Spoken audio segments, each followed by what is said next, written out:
Hi guys, welcome to our daily encounter. In John chapter 9 and verse 39, Jesus makes this very interesting statement. He says, "For judgment I came into this world so that those who do not see may see, and that those who see may become blind."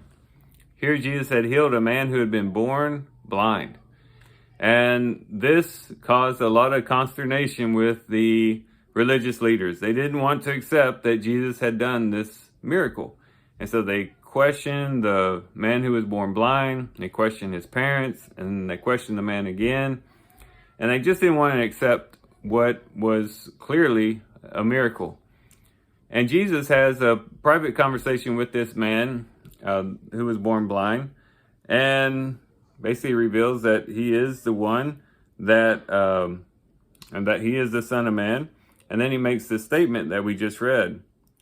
And then the Pharisees overhear this conversation that he has and kind of interject and say, "We are not blind too, are we?" And then Jesus says to them, "If you were blind, you would have no sin. But since you say we see, your sin remains." And as we're considering this theme of faith that runs through the Gospel of John, we've talked about this time and time again, how the theme of John is faith. Looking at it from our part, we see that John wrote this epistle. He actually clearly states this. He wrote it so that those who do not believe could come to faith. And so it's really geared towards faith. And we see here in this chapter a hindrance to faith that some people might have. And that is those who have or feel as though they already have all the answers, those who feel like they already, quote unquote, see and understand what life is all about. They already understand everything there is to know about this or that or the other.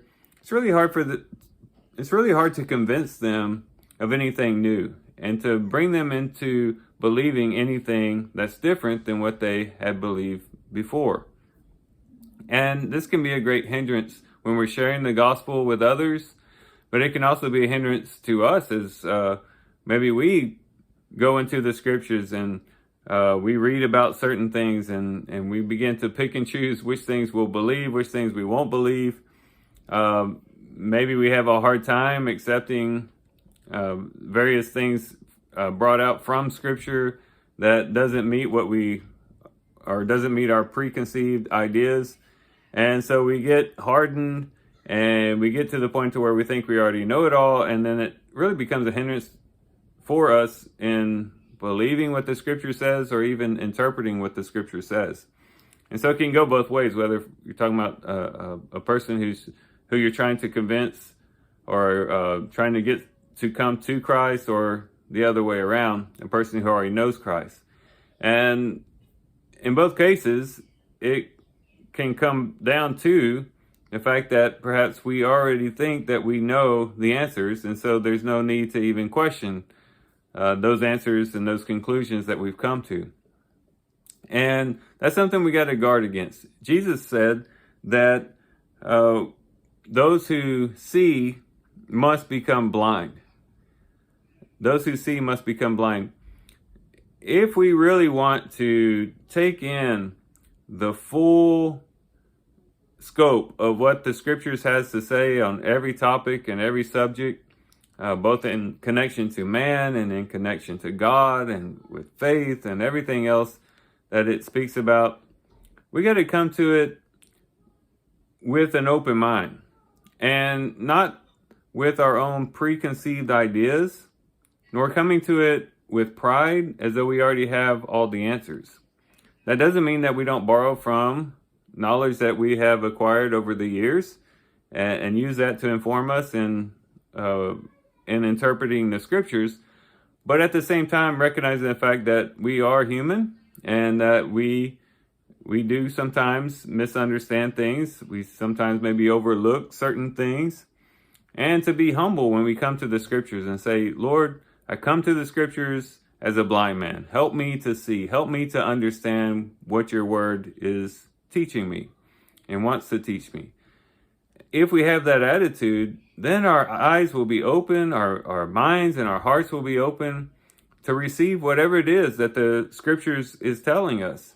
And we'll be able to better receive new information, new ideas, new things, although they're not new to us, new perspectives to us that maybe even sometimes contradict old ideas that we had, and just be able to be flexible, be open to the truth as it's presented to us.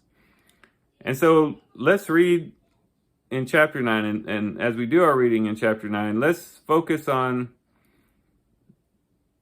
getting back to being humble when it comes to the scriptures, getting back to having an open mind when perhaps we hear someone else who has a different point of view, and just be open and prayerfully read over the scriptures, study the scriptures, and see if that doesn't lead us to perhaps greater treasures than we had before, new truths that perhaps we had missed, and new ideas that we can take into our little bag of knowledge and be benefited by. So these are some things to think about today. Hope you guys have a great day. Love you guys. God bless.